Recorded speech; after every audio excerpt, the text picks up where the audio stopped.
Hey nerds, Farmer Jesse here. Welcome to Growers Daily, your daily dose of ecological farming insight. It is Wednesday, November 26th, 2025. I think that's right. Yep, that's right. And today we are live here to take your farming, foraging, or football, European, of course, questions, whatever you all want to talk about. So let's do it.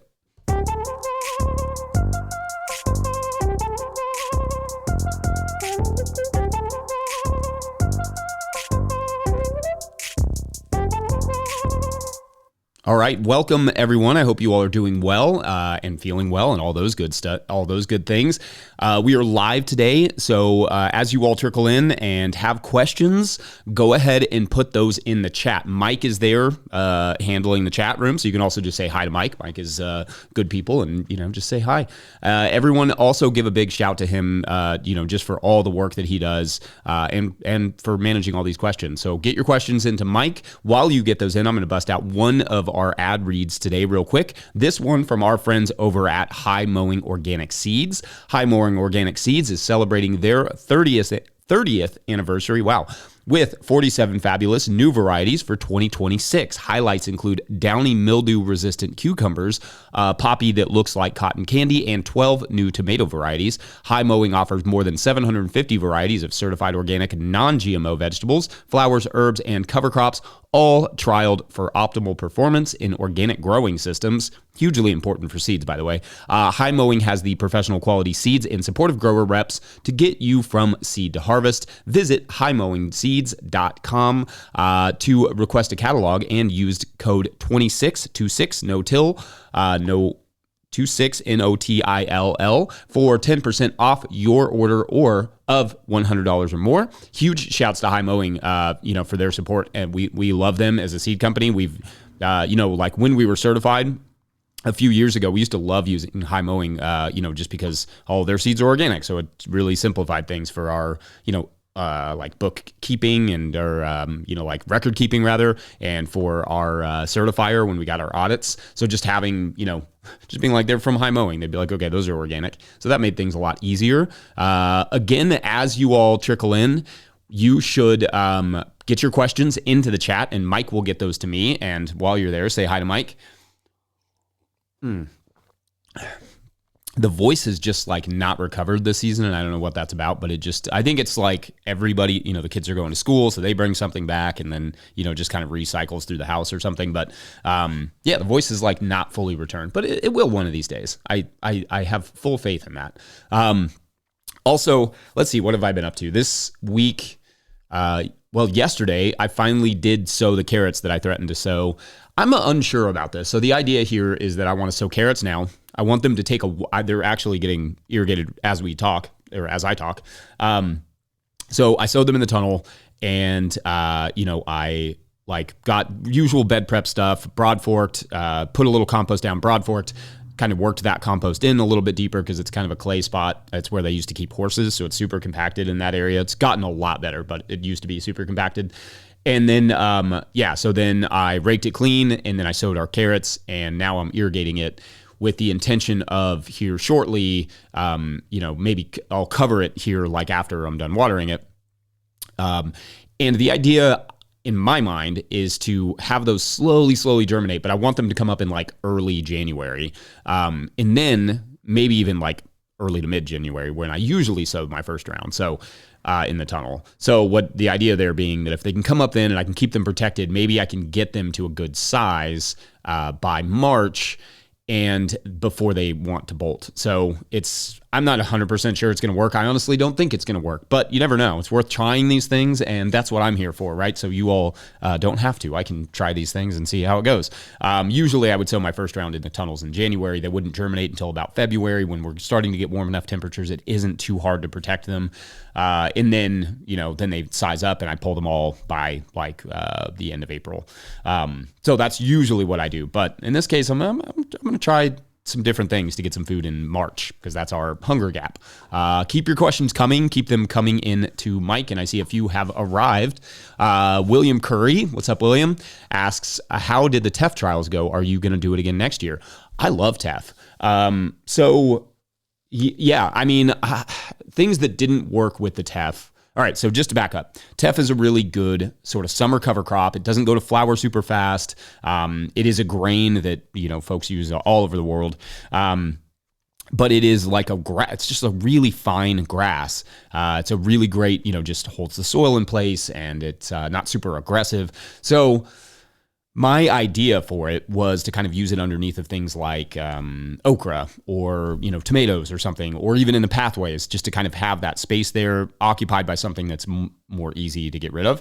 And so I did it in a few different places. And one of the things I tried was like to smash it down and plant watermelons in it, and that was a total failure. And part of that is probably has to do with the moisture levels at that time, because like we went from all that rain we got in the spring, which was like, I think we had 40 something inches by June. By the time it stopped raining, it was like 44 inches. And then it stopped raining for 2 months. And then we immediately went to another 4-inch rainfall. And now I think we're at 62 inches or something on the season or on the year. That's just 2025. I think if you just go back 12 months, I think it's over 65 or 66. So anyway, it's a ton of rain.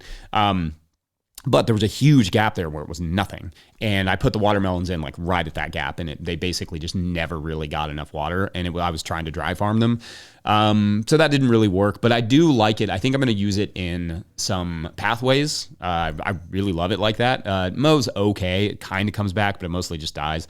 I also got sent a video recently from Beech Grove Farm. You can check them out on YouTube, about sowing rye in the summertime in the paths.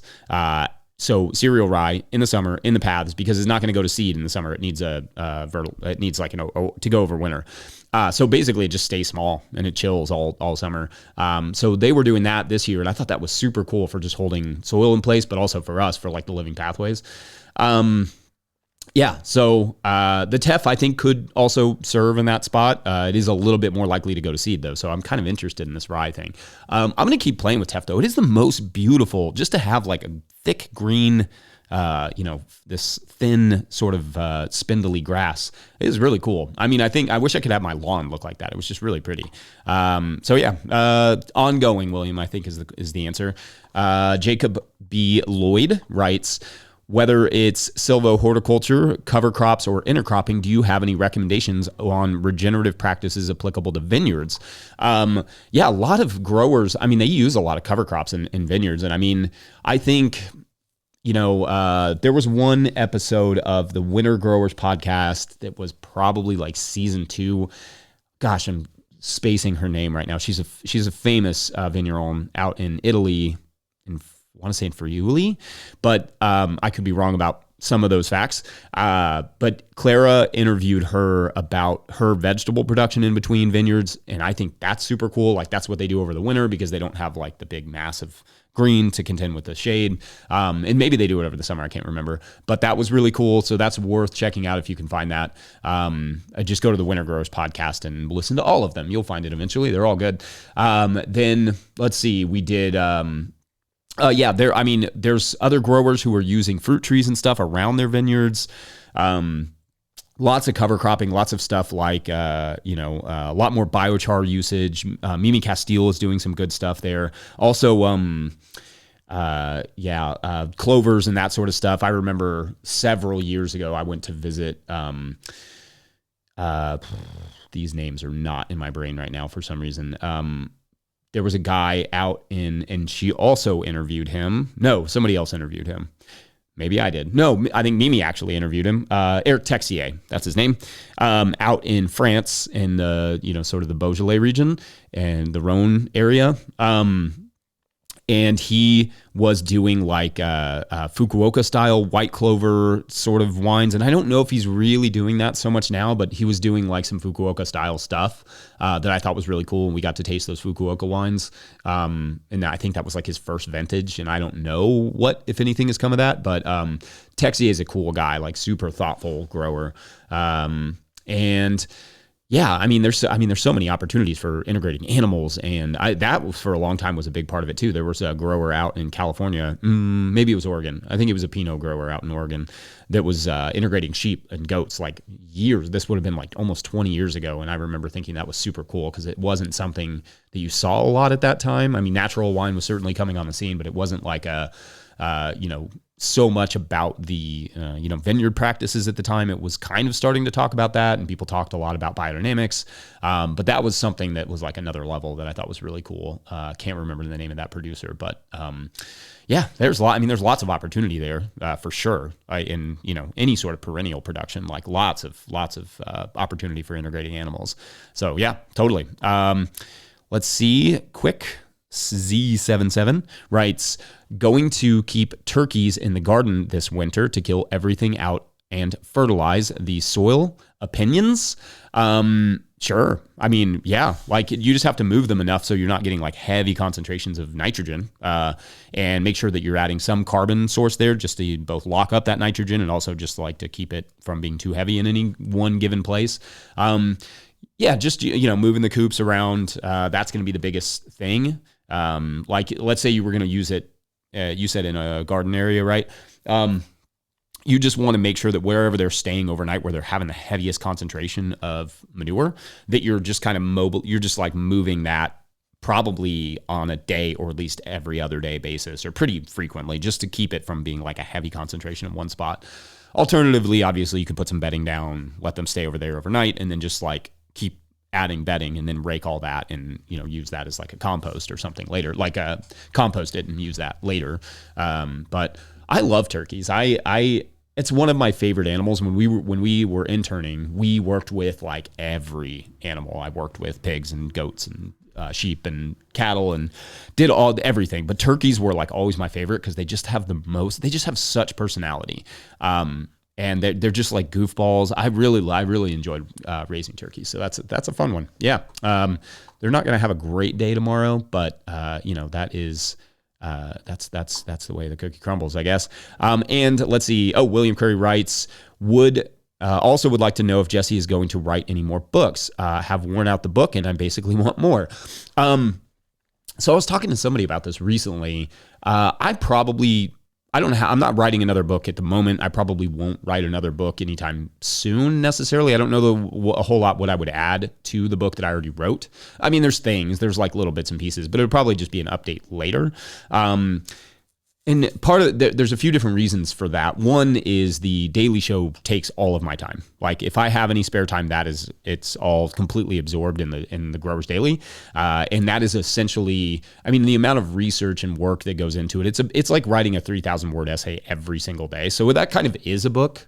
And I kind of think of it that way in terms of like, it's a book every 3 months that I just get to give away to people. Thanks for for the like all the support that we get through no-till growers and all that stuff just goes to being able to like keep this information free and open to the public that anybody can have. And I like that model. I don't know. I got a little disenchanted with books in general, with writing books, but also just books in general in that process. And, so I think like this is a much, kind of a different model maybe. And I would like to write something again eventually maybe because I enjoy that process. I liked that part. I liked the editorial process. I had an amazing editor. And so, I think, and shouts to Fern, by the way. I think like it's one of those things I'd love to do it again, but I probably won't at least anytime soon. Just finding the time to physically do it will be challenging. So that, that's one of the biggest hurdles, I guess, in that regard. Let's see. Hector D. Loera. Maybe I got that one right. I have broccoli that is beginning to sprout, but is going to flower right away before the heads are a good size. I am in Valley Center, California, San Diego. Any thoughts? We just did one kind of about flowering broccoli. Like broccoli that flowers too early. That can be, At this time though, if you have broccoli right now that is beginning to sprout but is going to flower right away, part of that could be the variety that you were using. Part of that could be the fertility of the area. So like if they're just not really heading up and they're just straight going to flower, it probably just means they either need maybe some more moisture, which would be my guess there in San Diego County. Maybe it's a compaction issue, like they just don't have the roots don't quite have the area to move around and get what they need. Infertility, those would be the three things that I would address first. And also just like variety, make sure that you're finding a good variety for that area. But yeah, I mean, the broccoli heads obviously are a flower. So what you want to do is you want to extend that sort of flowering, that sort of pre-flower period. I think there's a term for it. But yeah, and a lot of that comes down to the timing when you plant them, which in your case shouldn't be an issue because of this time of year, and especially not in San Diego. But yeah, that would be my guess, is probably a fertility issue. So I would start there. There's not a lot you can do about it right now. Just eat those, get those flowers and eat them. That's unfortunate, but that's the reality of it. And that's not a situation where I would like save that seed and try again. I would start with new seed because you would be maybe saving against that biennial property that you want. So yeah, that could be the place to start. Got a super chat from Richard Gould, who writes from Blue Raven. Excuse me, Richard writes, any advice for putting beds to bed? Yes, give me 1 second. I'm going to drink some water. So, and also thank you, Richard, for the super chat. If you want to support this work, if you want to support keeping us, just like all this information free and open to the public for anyone and everyone to access, you can send us a super chat, or you can sign up at patreon.com/no-till growers. Any of those are fair game. So yeah, any advice for putting beds to bed? Lots of advice. I think, like if you just want to get back into those beds in the springtime, a simple mulch, if you can find anything that's super simple, that's not going to add some risk, like hay obviously adds the risk of weed seeds. Straw also comes with that same. You could be planting like wheat. So if you can find something, even just like a light layer of compost, if you can do that, cover crops, obviously, but all the important caveats of, for instance, like you don't want to plant rye, vetch, or whatever if you need those beds in March. So you want something that will either die pretty fast, or one that I recommend if you want this is one I've been playing around with more the last couple of years, is planting a field pea late. Now that field pea will survive, but it's so much easier to kill that in the spring than it is like a rye or vetch mix. So what I would recommend is do one of those ones that, and I don't know where you are here, Richard, maybe you can let us know. But if you are like, if it's if it's something that's like really, small, but it's pretty winter hardy, it will survive. And then most of that stuff, even the Sweet Alyssum Lacy Facelia is another one that will, stay small, stay pretty tender over the winter. And then you just mow that basically really low to the ground. It'll pretty much kill it. And then you can just prep those beds like you normally would.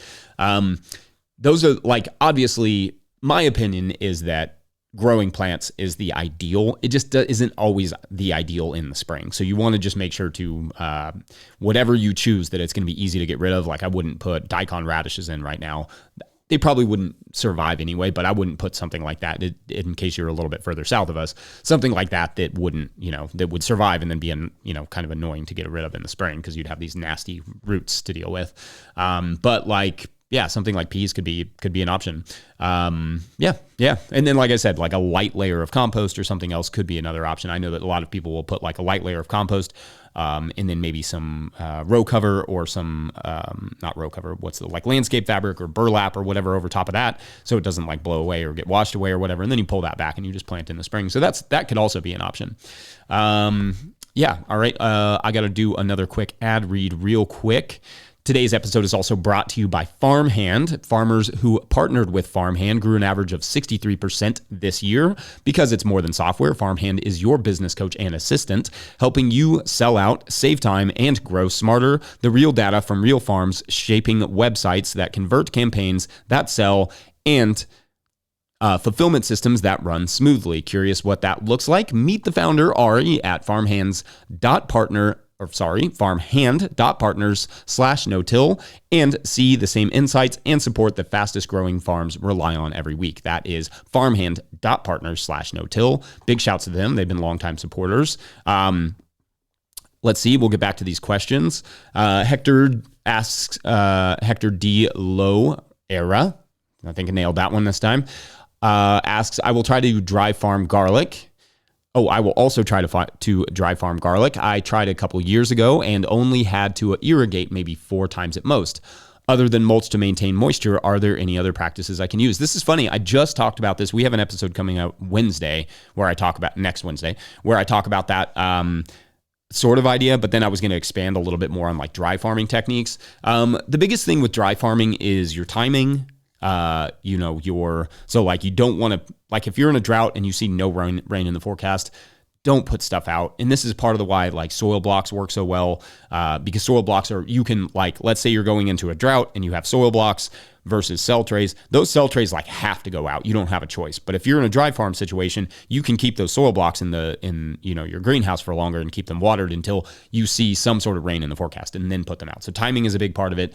Fertility management is a big part of it. Mulching is a big part of it. Just making sure, especially with something like garlic, you should be fine because, so it grows over the winter. I don't know where you are, Hector, but, or maybe were you the one that said that you were you were in San Diego. I don't know. Growing garlic may be a little bit different there because you all have you're much drier than we are.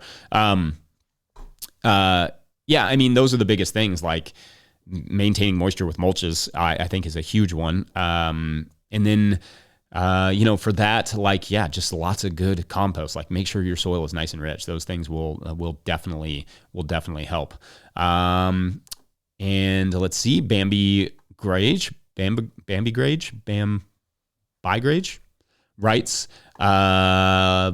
good morning from Crescent City, California. I have long raised beds close to fruit trees. How to keep fruit tree roots from growing into beds? Oh yeah, this is complicated, especially for you all, because they, for us in Kentucky, like that sort of situation does happen, but like in a drier climate where the water is really concentrated, this is why you all end up with like mole and vole issues or gopher issues and stuff way worse than we do, because all the water is concentrated like at the roots of those plants. So like, whereas water's everywhere, like every root has water, like acres and acres and acres, miles and miles all around us are just grass. So like nothing concentrates like it does here. So, but like for plant roots, for tree roots and that sort of stuff, they're just coming after that water. And I mean, there's not a ton you can do. Like you can, dig put in some barriers around at the bottom so that the plants can't get in there. And you basically would just dig a trench around and then put some root barriers in there. I mean, I don't know how well those work. It would be pretty hard to stop it. I think you can use, various materials for that. But I don't think it would be super easy to stop those. I think part of it is just always going to be that your trees are going to want that moisture that's there where your beds are, because you're presumably irrigating your fruit situation, or your garden beds. And so, that's the best option. And then just like regularly, sort of pruning them, so to speak, like taking a digging shovel and just kind of cutting them off around your beds, just regularly dipping that in there to knock them off. But I mean, I don't know, other people in that situation may have better experience with that than I do, because like I said, in Kentucky, it's not so much of an issue, just because, they can get their root for their water from anywhere here, and most of them are pretty happy in that way. But that would probably be the place to start. Let's see. Cherry Parfait writes, southern tip of Ohio here, and much of the same conditions and timing as you. That is very true. Is sprouting broccoli something you've dabbled in? Yeah, sprouting broccoli works great here. They need some sort of vernalization period, so you need them to go over the winter through a cold period to really do their thing. But yeah, they you could do. There's lots of different varieties. Pretty much, I don't know, the ones that I've tried, let's see, we always grow DeCicco because you get that nice first little head and then you get all those little ones. That's always one we've grown. But none of the ones that we've tried, I can't even remember some of the names off the top of my head because we haven't grown them in so long. But yeah, they're wonderful. I love sprouting broccoli. It is a really, really good early spring crop too. And a lot of times what we'll do is we'll grow kale in the fall, and then just in the spring, we'll start harvesting those little shoots as like, broccoli rabe sort of thing. It's not quite the same. It doesn't quite have the same yield, but it's those are great too. We've used those for years. But there's no reason you couldn't. When people ask me what the climate in Kentucky is like, I'm like, just imagine Ohio. Whatever you imagine Ohio is, that's kind of what Kentucky is, just a little bit hotter. Got another super chat. Let's see. Mike, can you clarify who that super chat is from? I feel like can't tell. All right, hold on. Let's get back to where were we before. Thank you all for coming. Also, if you all have questions or super chats, make sure to get them to Mike there in the chat. He's the one that is doing all the work there. Oh,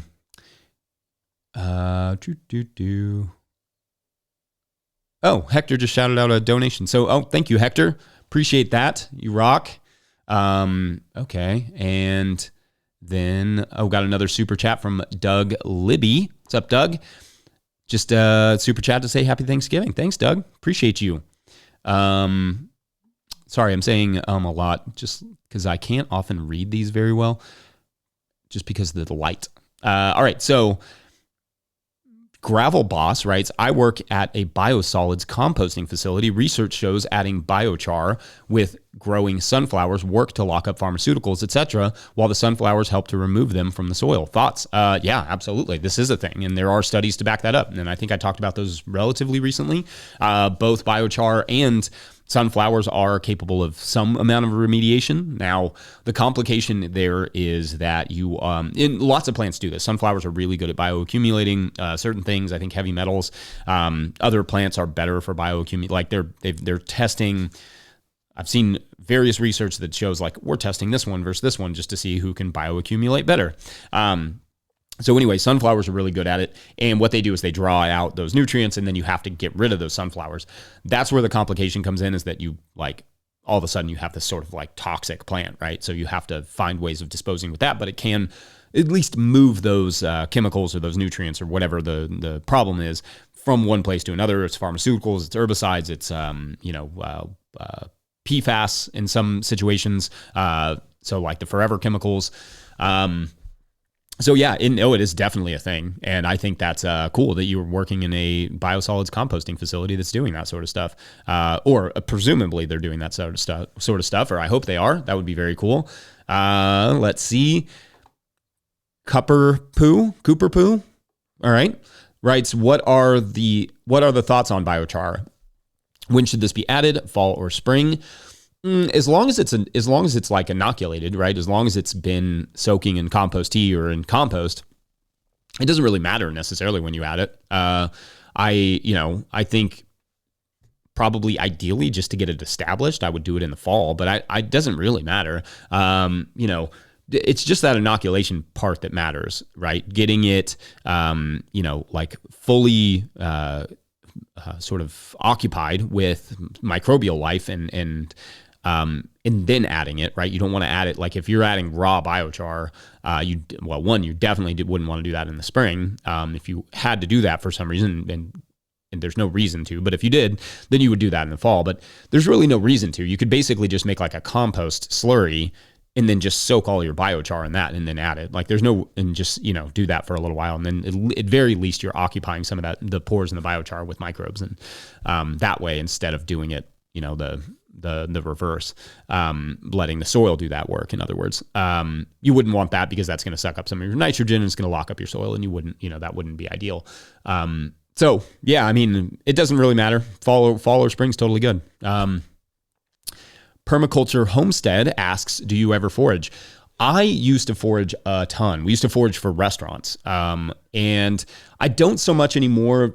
There's some decent forage around here, but nothing super exciting. We just had we had hundreds of acres of woods to walk around in. So that's all I did. I would basically, start out in the spring where we would get wood sorrel, and sheep sorrel. And what else did we harvest in the early spring? We would get some, gosh, there were so many different things now that I'm thinking about it.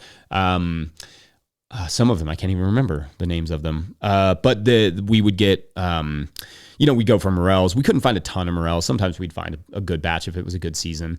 And we would also harvest lots of pokeweed for poke salad and that sort of thing. And then we would, and once the summer started, usually around June, we would start getting chanterelles. And if it rained like every week, like if we got a decent amount of rain every week, we would harvest chanterelles from June until the late September. And then you would move into other mushrooms. Now, that's complicated. Every region has different laws for that. So don't just like go and pick chanterelles and take them, because you really have to be able to identify them properly. But one thing I will say, just like if you're just foraging for fun, and you can identify chanterelles, make sure that you know what you're eating. Never eat a mushroom you don't know 100%. Definitely never sell a mushroom you're not 1,000% sure of.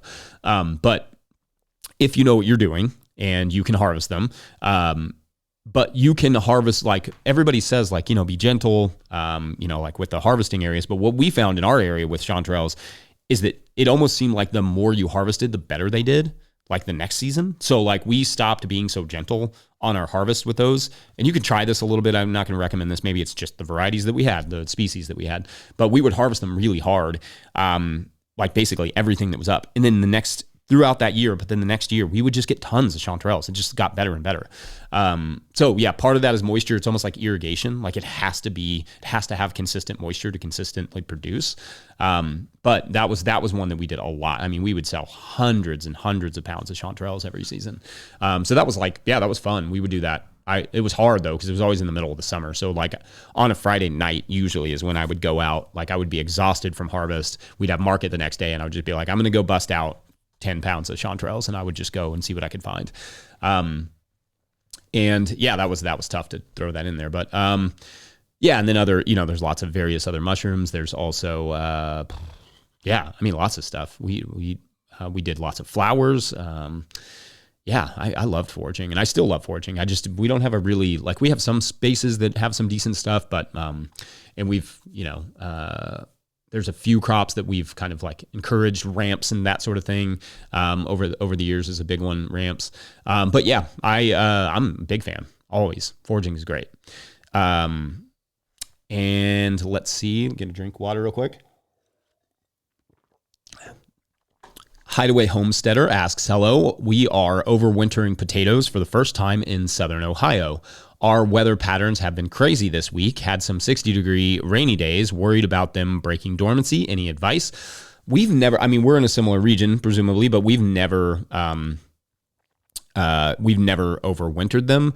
They probably will break their dormancy. Whether or not that will kill them is a different story. We have kept, we always have volunteer potatoes the next year, so there's no reason it wouldn't work necessarily. I wouldn't guess that it would be a problem. I just don't know what your yields will be. Like you may lose some of them. Just depends on how deep it freezes. And, I think like this week we're all in this region about to get into like the 20s for a couple days.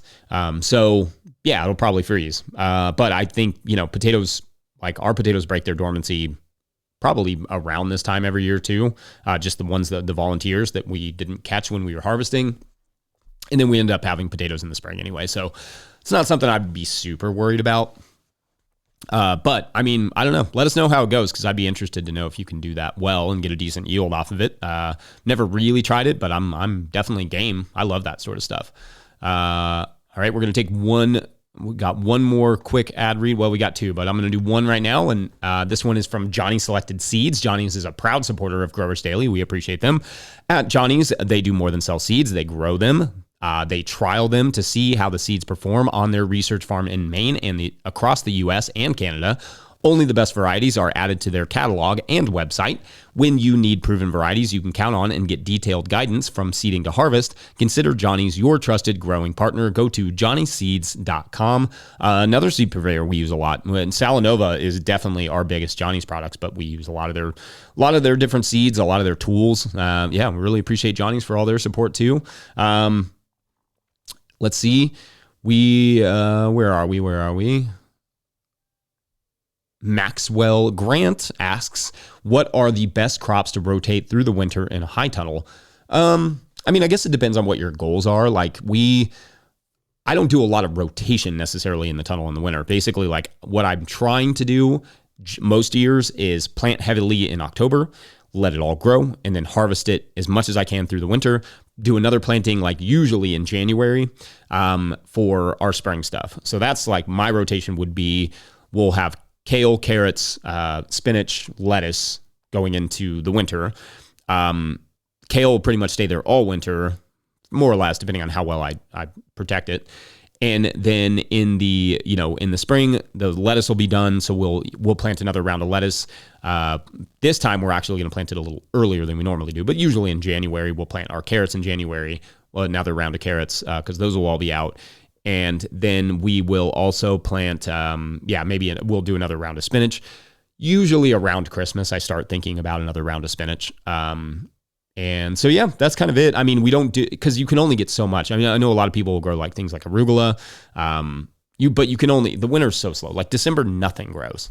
It's just like everything stops growing. And all the way from basically like now until, late January, just nothing grows, barely at all. So you don't really get, at least we don't get much of a rotation. It's basically just like grow it, let it preserve there in the cold, harvest as you can, and then start the next round, start the next season.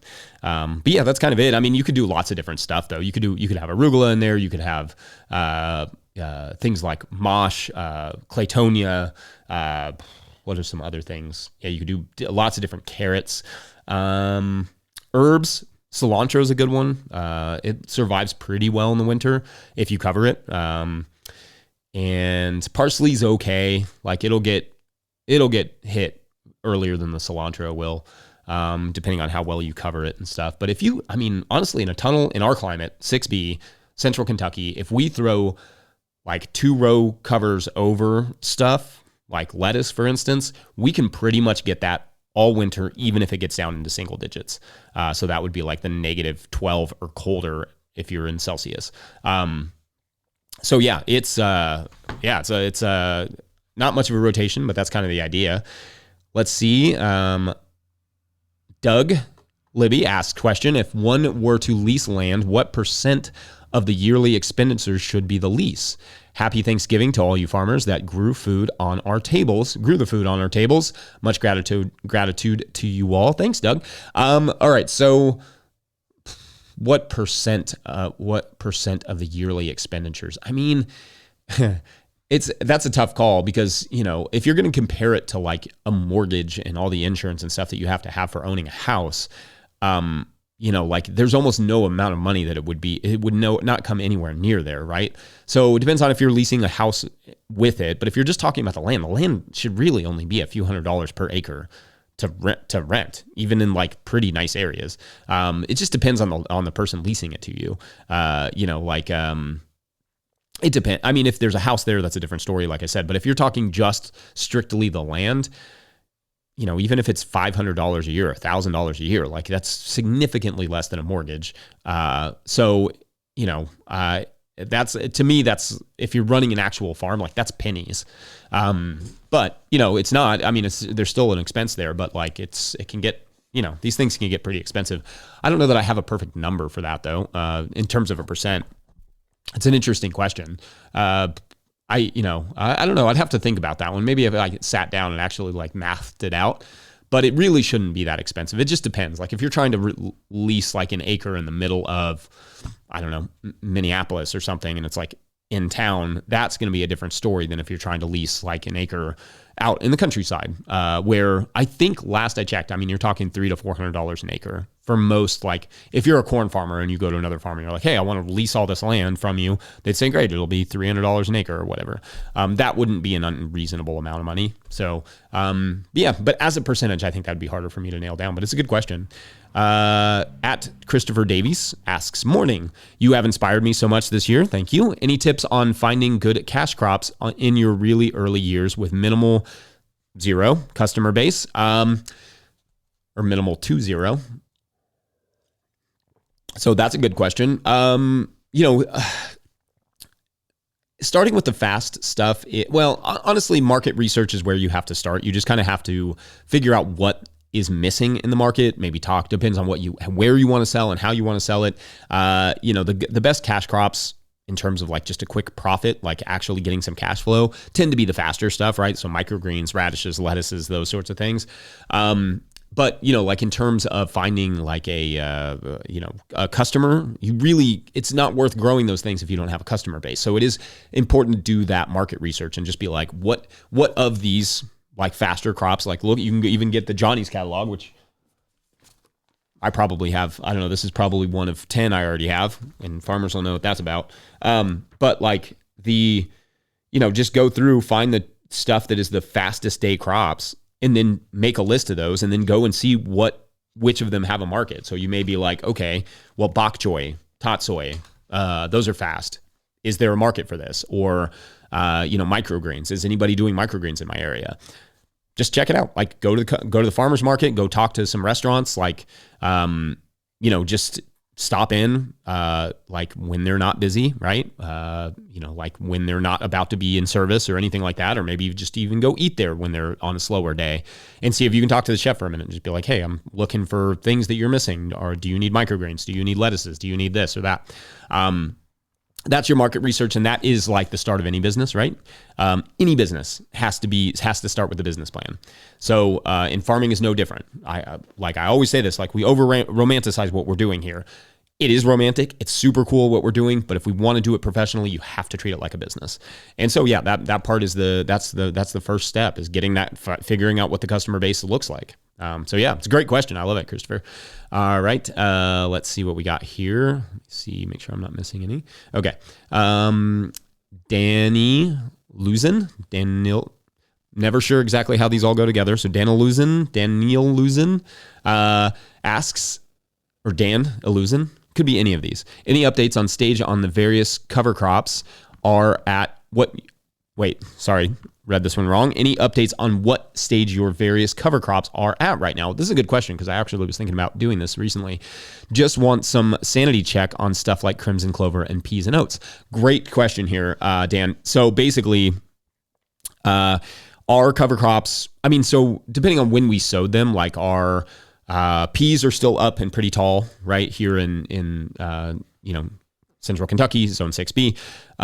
They're up pretty tall, but they've been flattened by a couple of these frosts. We're about to get 2 hard freezes. So I'm going to guess they will survive those, but they won't survive the next one if it's in rapid succession. So what'll happen is we'll get 2 hard freezes, maybe 3 in a row, and then they'll probably be just about done. They'll flatten down. And then if you get another one after that, they're toast. So that would be like all of your peas and oats and that sort of stuff.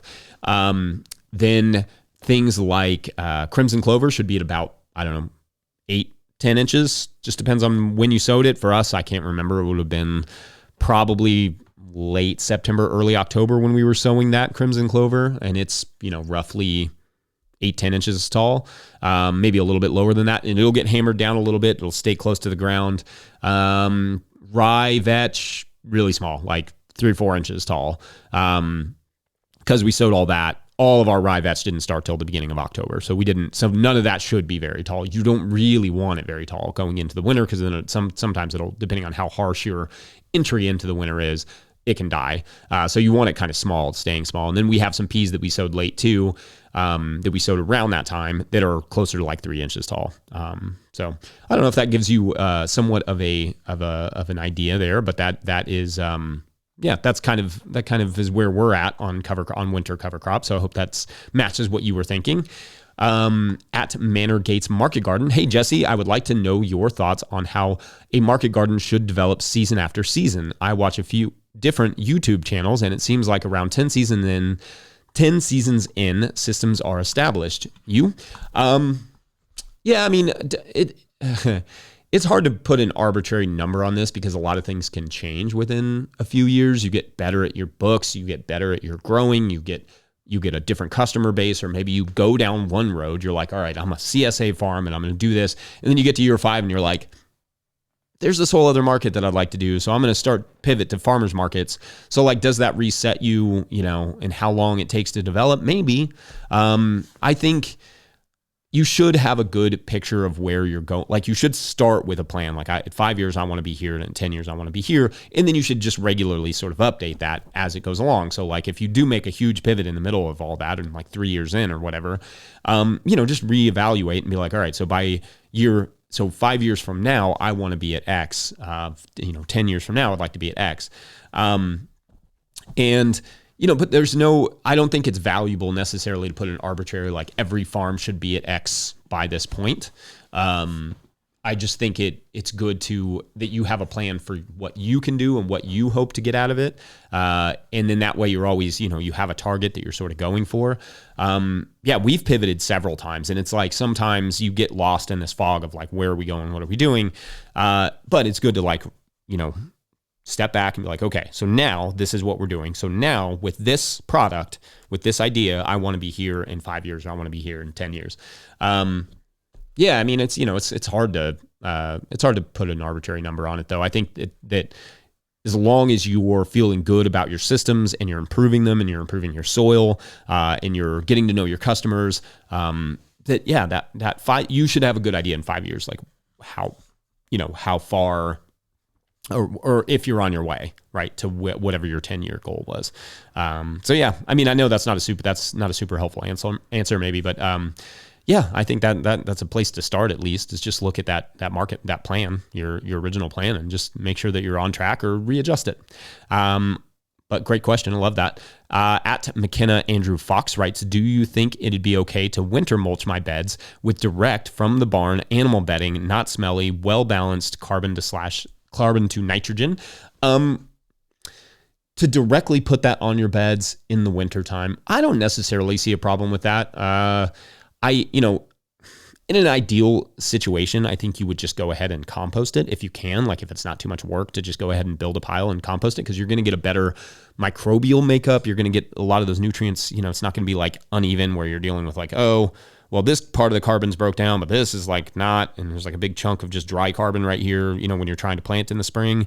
So that would be my only concern, is just like unevenness, I guess, in terms of its decomposition. Like really when you're composting, you're getting a nice even mix, and you're getting a good microbial breakdown. So you get that initial thermophilic breakdown, and then you get that curing stage where you get to draw in a lot of biodiversity, and then you add that and you're getting all those nutrients released and all that good stuff. So I don't know. That's where my brain goes with that. You could do it. I don't think it would be, if it's not smelly. And like you said, it's a good balance of carbon and nitrogen. I don't necessarily see a problem with it. But it also depends. Like you said, it's, barn animal bedding. If it's maybe chickens, it would be a little bit easier to deal with than if it's like horses that have these like big chunky manures, that may not decompose and may not decompose carbon as well, because they're pretty carbonaceous. So I don't know. That's just some things to consider. Get another drink of water here. All right. Grace Permaculture 9512 asks, have you had much experience with making leaf mold compost? Do you know if there's a way to speed up the process if we aren't interested in turning? Actually, I think I did a show on leaf mold compost back in the summer at some point. Maybe it was right before, maybe it was in September. I feel like it was like when we were starting to think about leaves. So, it's really time, water, nitrogen. These are the things that are going to help you. But the big thing with leaves that I think it's underappreciated is that the main thing that's going to break down leaves is are fungi, and fungi just need time. They're just slow. So because the lignin, the cellulose material, is so difficult for most microbes to break down, that's what can break it down. So it's just going to take some time. It doesn't necessarily mean that you have to turn it a lot. It does help if they're chopped up really well. It does help if you keep it really, really well moistened. And it does help if there's some nitrogen source mixed in. So like adding, your kitchen scraps can help. Adding some sort of blood meal or something like that can help a lot. Those are, the basic sort of things. But, really it's just time. Time is the biggest thing with that if you want the best leaf mold. So what we've done, what we started to do now is like we get a big load in the fall and I just basically let it break down for a year, and we use last year's now, if that makes sense. So like make a big pile, leave it alone for a year, start using the year before's, and then just start that cycle. So you basically have to wait a year to start using your first round. I don't know. It's not ideal, but or you can speed it up by turning it and adding nitrogen and those sorts of things to get it to just break down faster. But yeah, and then also, like I said, chop it up because that's where you get that surface area that'll help. All right, we got a handful more questions here. I'm gonna do our last little ad read, and then we'll answer those last few questions. This one is from Marble Seed Organic Farming Conference. Marble Seed Organic Farming Conference attracts a wide range of regenerative and organic farmers for 3 days of skill development and community building. Farmer Drew Kramer said, "Going to Marble Seed was so invigorating in a time when I needed it most. I picked up tools I'm already using." The conference is the final week in February in La Crosse, Wisconsin. Early registration opens December 4th at conference.marbleseed.org. That's conference.marbleseed.org.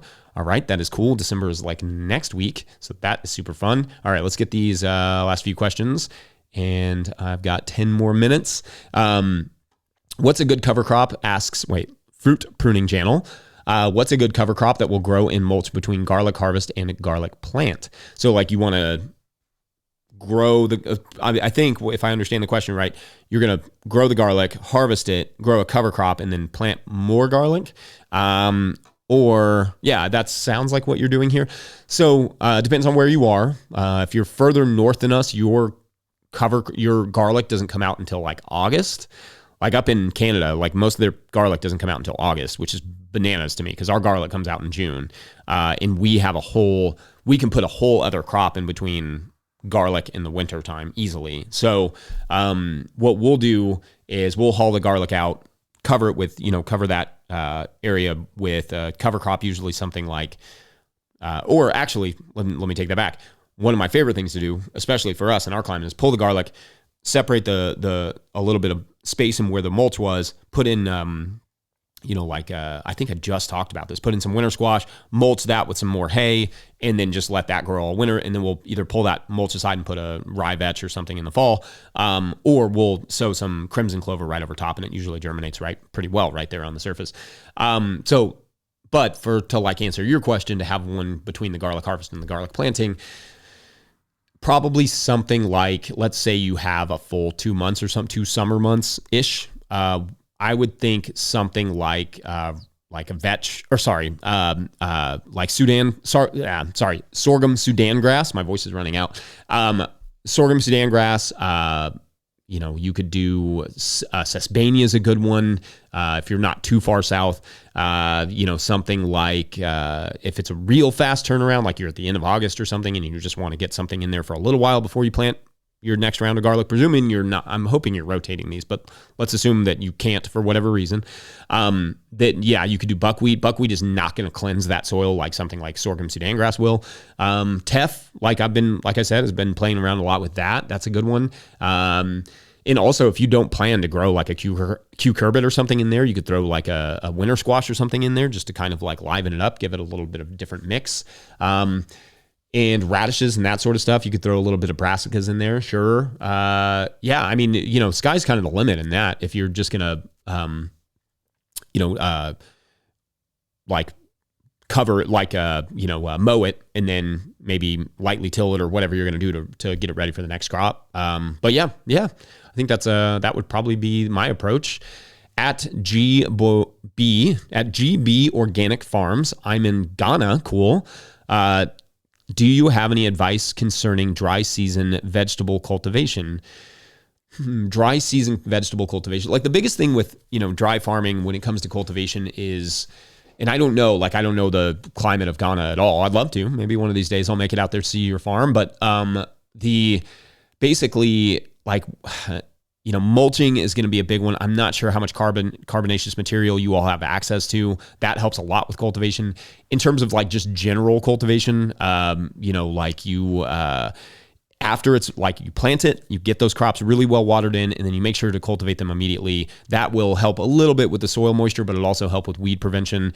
And then, if you have any sort of mulching material, anything that will trap that moisture in there that's available, depending on, and like I said, I don't really know anything about the Ghana climate. So maybe it's something where you want to be like, if it's super hot and dry, you want to consider burying it a little bit, like having it lower in the ground so you're not getting that wind drying the crops out. There's lots of different techniques for that, ancient techniques for planting in the ground, like the waffle gardening here in the United States was one of those versions, like out west where it's super dry. I'm not sure how dry Ghana is, but yeah, I mean, that could be like, like something where you're basically building up around your garden beds. Instead of having elevated garden beds, you're having almost like concave sunk ones. But yeah, I mean, that would probably be a good question for somebody in that area, but it is something I'd love to know more about. I'd love to study some of those regions a little better. So great question, and best of luck on that. Jordan Chavis writes, "Hi, thank you so much. Is there any reason I can't work my land in mid-December instead of waiting for spring?" Depends on where you are, Jordan. If it's wet, then that's your reason. You wouldn't want to work soil when it's wet, because that's going to cause compaction. Which will cause drainage issues and disease issues and all sorts of other issues. And it'll just be a pain, muddy, not fun.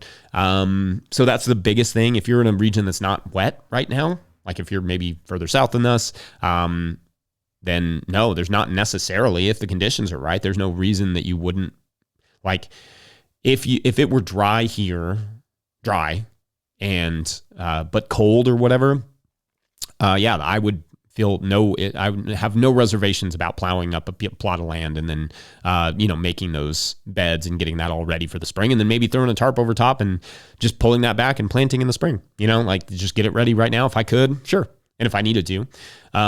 But yeah, your biggest issue is moisture. Like if it slicks in your hand, if your soil doesn't like lightly crumble in your fingers, then it's probably too wet. Like if it slicks, like if it just feels like mud, then you don't want to work that soil.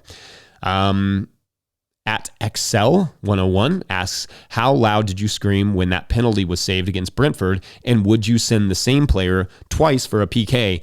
Loud, very loud. That was amazing. That was like one of my favorite moments. And for those of you who don't know, you are future Brighton fans because our goalie is incredible and, love the Dutch, big fans. So anyway, Verbruggen saved a really amazing penalty, and I think all of my neighbors heard about it. But yeah, then I would say, send that same player twice because you're going to miss 1 in every 5 penalties. So, chances are you got it out of the way, probably. Anyway, yeah, that's great. I mean, soccer is one of my favorite things in the world. And it's just like sometimes I just need something else for my brain. And just getting to witness those moments is the best. At the Solar, this will be our last one, and we'll head out of here. But the Solar Designer asks, Zone 6B shouts, how do I deter moles, shrews, 7 voles from eating beets under my caterpillar tunnel? Shrews and voles. Yeah, I mean, your biggest thing is, depends on what 6B you are. Like, I'm assuming you're a little bit drier, maybe. There's not a ton you can do. You can get some animals that will help trap them. There's definitely different mole and vole traps that you can get. That like a lot of it has to do. There's lots of different. Like in a tunnel situation, it's the same thing like that bed that I was talking about earlier, where you can bury stuff around it. It's super labor intensive. I think part of it too could be how you manage the area around that. Give them something else, like trap crops, so to speak. I always think about this with, California. It's difficult because water is so limited, or wherever, dry areas where it's so limited, to have an area that's also moist that keeps them sort of away from where you want to grow stuff. So, that's where my brain goes, is you just really want to protect, the area as best you can. To keep it from them being able to get underneath it. But I know that stuff is expensive. So for like 100-foot caterpillar tunnel or something, like it's going to cost you a pretty penny to get that all protected, like dig that whole area out, put that sort of protect, what is that called? The mole fencing, whatever it is that you put underground, like 18 inches or 2 feet or whatever, to keep them from coming in. Like that stuff is super expensive. Obviously, that would be the ideal, just to keep them from coming in. But yeah, that's a challenge for sure. So I wish you the best of luck there. There's not like trapping them and keeping them out is probably going to be your best answers. And maybe there's some other stuff, like some more natural stuff where you could use like castor beans and that sort of thing planted around. But those are kind of old wives things that I don't know necessarily are super high functioning. But you could try them. You could try some of those methods. But I don't know. Having a cat too helps. Like, definitely love cats. Our cat is the best. We've had her she will be 12 in January, which is mind-boggling. Anyway, I think we're going to call it a show. We really appreciate you all coming out. Don't forget that No Till Growers is officially a nonprofit 501c3, so donations are tax deductible and greatly appreciated. You can learn more about how to do that in the show notes. Mike will set up the show notes with all that stuff. Please make sure to like and subscribe and or follow wherever you're getting this podcast. That's an easy way to help us out. Really appreciate you all coming out. And yeah, hit that like button, subscribe to the YouTube channel, all those things. Enormous thank you to all of our show sponsors. And if you'd ever like to sponsor the show, you can reach out to Farmer Michelle at notillgrowers.com. Huge shouts to Willie Breeding for the theme music, Mike Hilbert for the production help and editing, and my wife, Hannah, for everything in the world. I never give her enough shout outs. Also, shouts to Epidemic Sound for the background music that you cannot hear, but you will be able to hear next time we're on here. Pick up a hat or a copy of my book, The Living Soul Handbook, at notillgrowers.com to support our work. A big thank you to everyone over at patreon.com/notillgrowers, where at a certain level, or if you just bump up from one level to another, or you sign up in the waning month of November, you get a shout on the show. So big shout outs normally at this time, but we're not going to do that on the live show. We will get back to it on Friday, and it'll be awesome. Thanks for watching. We will see you then.